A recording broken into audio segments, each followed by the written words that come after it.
Hello guys, সবাই কেমন আছো? সুদেশনাস ওয়ার্ল্ডের নতুন একটি ব্লগে তোমাদের অনেক স্বাগত জানাই। সকাল সকাল আমরা সবাই রেডি হয়ে বেরিয়ে পড়লাম রামলালা দর্শনের উদ্দেশ্যে।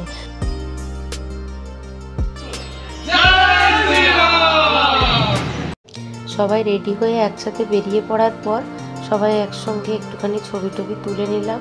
যে যেরকমভাবে পারলো একটু সেলফিও তুলে নিল। এবার মন্দির চত্বরের কাছে এসে দেখো এই মিষ্টির দোকানটা আমরা ঢুকে গেছি। এখানে প্রচুর মিষ্টির দোকান রয়েছে, সেইগুলো তোমাদের সাথে দেখিয়ে দেবো। আর এখানের মিষ্টিগুলো একটু টেস্ট করার জন্য প্রত্যেকের হাতেই অল্প অল্প করে ভেঙে ভেঙে দিয়ে দিয়েছিল, কিন্তু খেতে খুবই সুস্বাদু। বলে কি হবে, এত দাম, প্রচুর দাম এই মিষ্টিগুলোর। আমরা অল্প করে সবাই মিলে মিষ্টি কিনে চলে গেলাম হনুমানগিরির উদ্দেশ্যে হনুমানজির পুজো দিতে।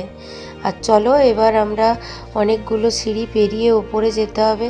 আর এখানে প্রচণ্ড ভিড় ছিল, আর হনুমানজির নামও সবাই নিচ্ছিল। খুব ভালো একটা অনুভূতি হচ্ছিল, দারুণ লাগছিল ওখানটায় পেরিয়ে যেতে। সবাই খুব সুন্দর মুখে হনুমানজির নাম নিচ্ছিল।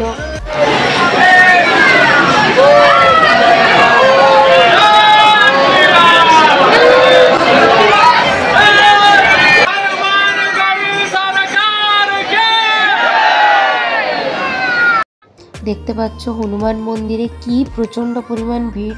আর সেদিন প্রচণ্ড রোদ গরমও ছিল, আর এর মধ্যেই ব্রাহ্মণরা নিয়ে নিচ্ছিল পুজোর প্রসাদ সবার হাত থেকে। এইটা হলো হনুমানগিরি মন্দিরের চারিদিকের দৃশ্য, তো তোমরা একটুখানি দেখে নাও। এখানে অনেক কিছুই আছে, আর প্রচণ্ড ভিড়ও ছিল। এটা দেখো রাম সীতার মূর্তি আছে এখানে। এটা হলো রাম দরবার। এটা রাম কি দরবার।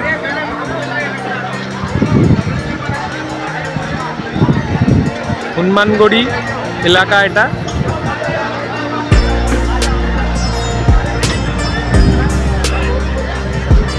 পাশেই আছে রাম কি দরবার। রাম দরবারের একটি সুন্দর ছবি তোমাদের সাথে শেয়ার করলাম। চলো এবার যাওয়া যাক রামের দরবারে। তো এখানে আমরা চলে এসেছি, আর এই রাস্তাটার থেকেই আমাদের রামের দরবারে ওঠার রাস্তা। তো অনেকটাই সিঁড়ি আছে, এই সিঁড়িটা অতিক্রম করে ওপরে উঠে তবেই রামের ওই দরবার আমরা দেখতে পাবো। আর এই স্থানটা অনেকটাই উঁচুতে, এখানে প্রত্যেকটা মন্দিরই অনেকটা উঁচুতে উঁচুতে। তোমরা ওপর থেকে দেখতে পাবে প্রচুর বাঁদর এখানে ঘোরাঘুরি করছে। হাতে কিছু থাকলে নিয়েও নিতে পারে, তোমরা কেউ যদি যাও একটু সাবধানে থাকবে। আর তোমরা কিছু দিতেও পারো খেতে অবশ্য। তো যাই হোক, তোমাদের সাথে একটু শেয়ার করি। আমাদের সাথে সবাই গেছে, সবাই এখানের দৃশ্য উপভোগ করছে। আর সামনেই রয়েছে একটা খুব সুন্দর পার্ক। প্রবেশ করলাম আমরা রাম দরবারে, আর এখানে সূক্ষ্ম কারুকার্য তোমাদের সাথে একটু শেয়ার করে নিলাম।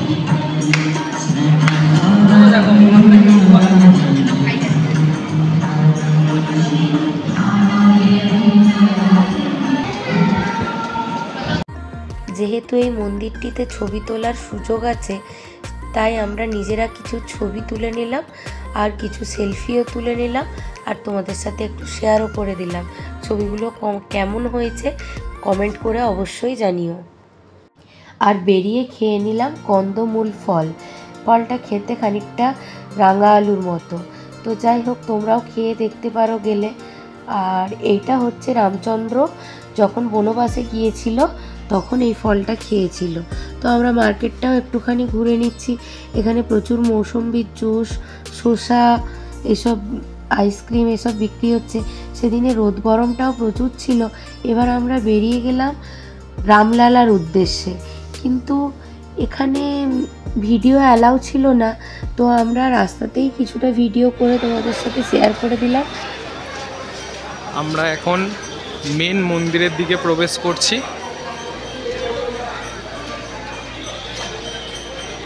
এইভাবে এখন অনেকটা হাঁটতে হবে।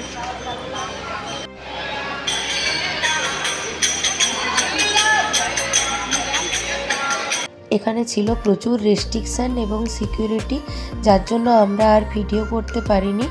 তো দেখা হবে তোমাদের সাথে পরের ব্লগটিতে। কেমন লাগলো ব্লগটি অবশ্যই কমেন্ট করে জানিও।